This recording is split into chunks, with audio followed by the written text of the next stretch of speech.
우리 노인들이 건강하게 살아가야 되는데 이빨이 튼튼해야 음식을 잘 씹고 건강해질 건데 임플란트가 지금은 2대만 의료보험 혜택이 있습니다. 앞으로 임플란트를 4대까지 혜택을 주도록 만들어 주시고, 노인들은 안구 건조증이 심해서 눈물약을 넣어야 되는데 눈물약이 건강보험 대상이 안 됩니다. 이거를 보험 대상으로 만들어 주시고, 의료비 수가도 지금 15,000원부터 20,000원까지는 20%를 5% 낮춰서 15%까지라 해줘야만이 노인들에게 복지 부담이 덜 될 수가 있으니까 김기현 당대표님과 이정미 당대표님은 명심해서 국회에서 이번에 이런 것이 모두가 말끔히 해소되도록 처리해 주시기를 간곡히 부탁을 드립니다.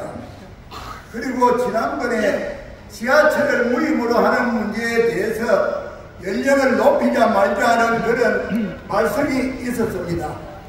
지하철을 무임으로 하기 때문에 집에 가만히 있을 분들이 외출을 하고 나갑니다. 환승을 하다 보면 걸음을 많이 걷습니다.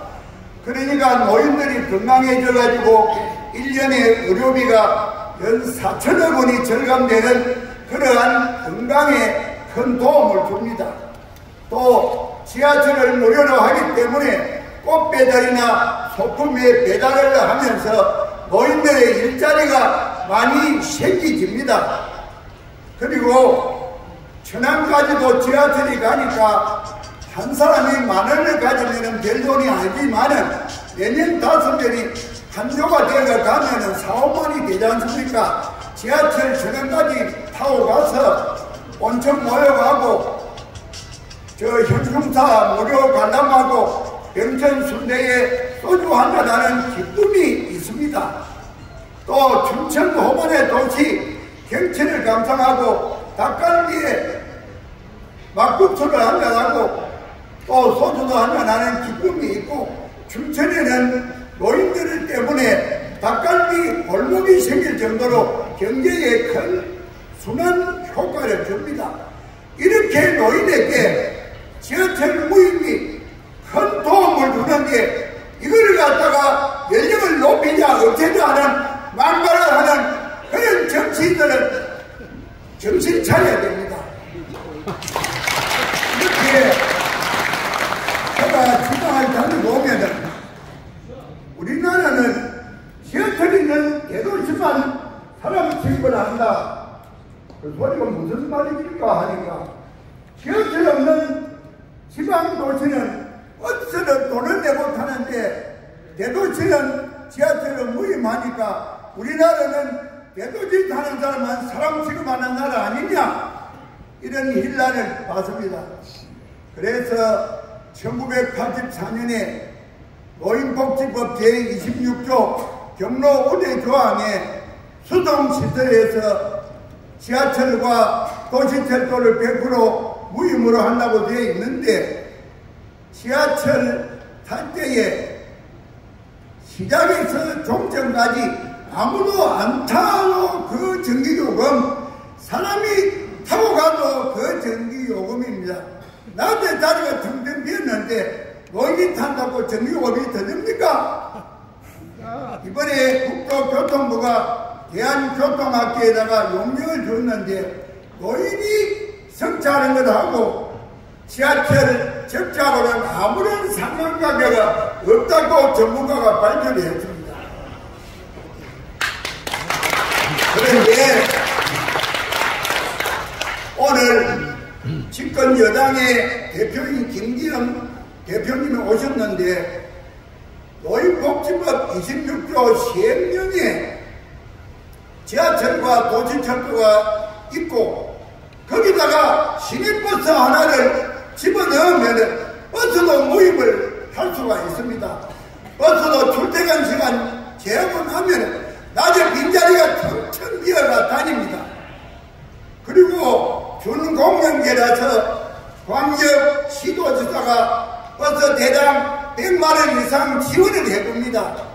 그러니까 이번에 노인복지법 26조 경로우대 조항 시행령에 시내버스도 하나 넣어가지고 시내버스도 무임이 되도록 해주셔야 이 나라를 세계 강국으로 만든 노인에게 계집입니다. 얼마나 내년 4월에 국정 선거를 하는데 노인에게 좋은 정책적인 배려를 할 때에 표가 쏟아질 것 아닙니까? 꼭 부탁드립니다. 그리고 이러한 혜택도 1984년에 1인당 국민소득이 2,340불 시대에 생긴 일인데 지금은 33,000불 시대입니다. 그러면은 1984년 이후에 이렇게 잘 사는 나라가 되었는데 노인에게 버스마저도 무임을 해주는 것은 당연한 일입니다. 지금 화성시장, 홍성군수 많은 지역이 스스로 무임을 하고 있고 청송군수는 모든 연령을 버스 무임을 합니다. 그러다 보니까 청송에 많은 관광객이 가서 군 경제가 엄청 진작된다는 신문 보도를 봅니다. 아무쪼록 버스 무임도 이번에 집권여당이 국회하고 상관없어요. 장관하고 저 당대표가 협의해가지고 시내버스를 집어넣으면 해결될 문제니까 꼭 명심해 주시기 바랍니다.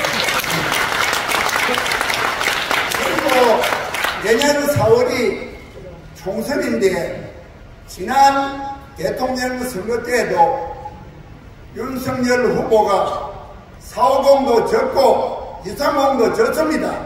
그러나 60세 이상 1313만이 67%를 몰아주어서 25만 표가 남아가지고 당선이 되었습니다.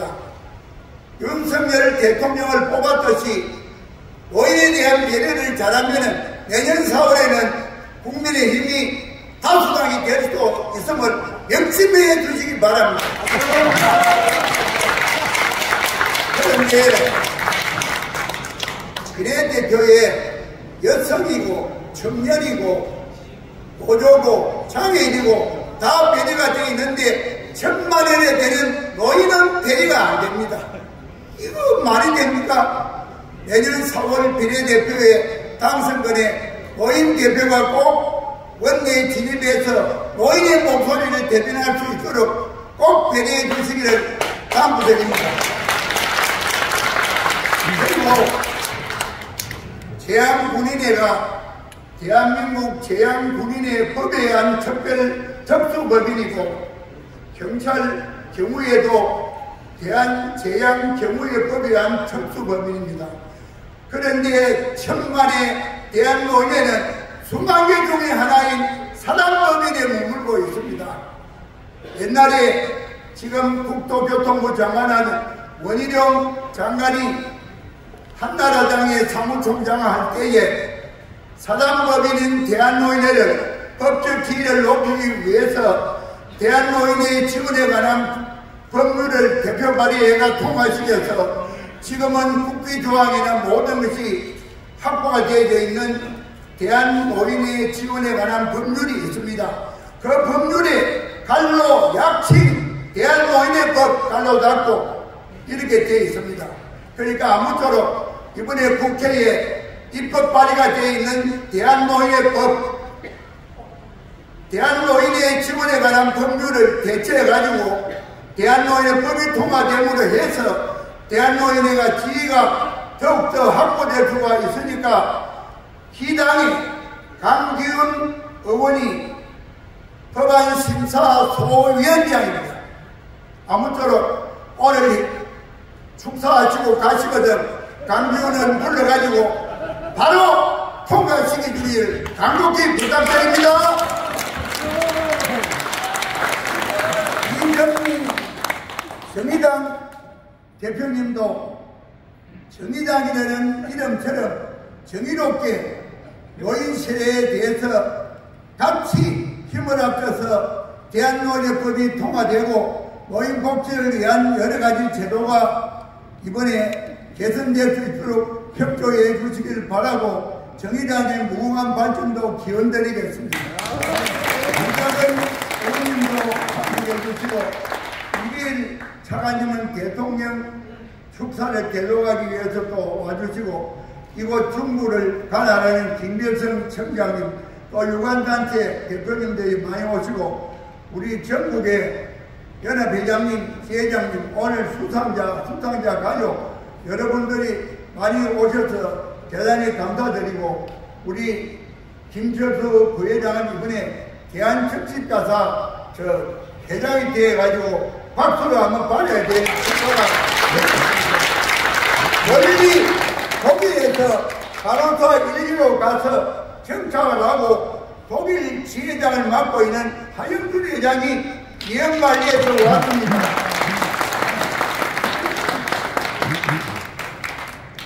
모든 분들에게 노인이 행복한 세상을 만들기 위해서 몸부림치고 있는 대한노인회를 깊은 관심으로 지켜보시고 성원과 격려를 부탁드리겠습니다.